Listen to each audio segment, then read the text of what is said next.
Hello to all my dear viewers. I am back here to make you understand the topic of wildlife, again a syllabus of class 8. Children, wildlife means the animals which cannot be domesticated, which do not depend upon our care. They can take care of themselves in their natural habitat, they can hunt for their food, they can get their food by themselves and they can tackle their own problems by themselves. So, that is called a wildlife, like all the fish, like all the wild animals in the forest. So, these are the wildlife. So, what is the importance of wildlife? Why do we always talk that we should protect the animals? How are they going to affect our lives, isn't it? We always, this thing comes in our mind always. So, and we have also heard that they help in maintaining the ecological balance. Now, what is that ecological balance? Ecological balance is how, if all the herbivorous animals are killed, then what will happen? The forest will enhance like anything, and on the other hand, the carnivore animals will not get their food.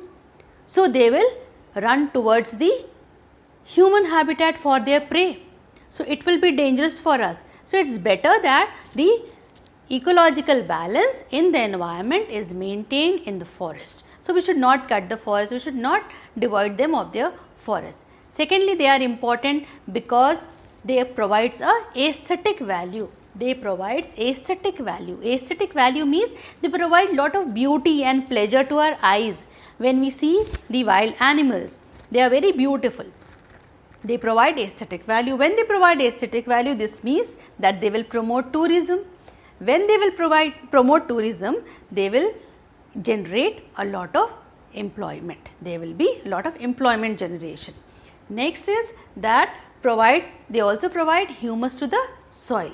Humus to the soil, even after they are dead and decomposed parts of plants and animals, they provide humus, which is the most fertile layer of the soil, which is very, very helpful for the growth of crops or any other tree.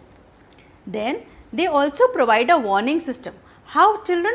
The animals are very much susceptible to the disasters that are coming, that are going to come.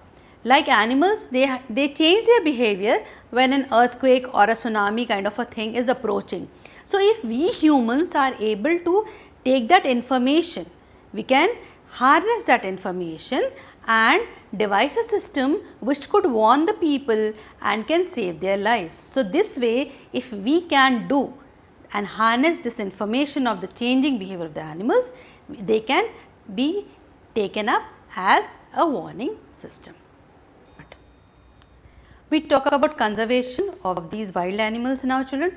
Because the wild animals are in great danger, people have become very greedy. They are hunting them for their tusks, for their skin, for their horns, which is harming the number of the wildlife which are present in the forest.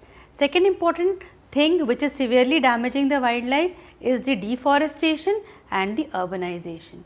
So, what should we do? What humans should do so that these animals are conserved, so that the ecological balance is maintained?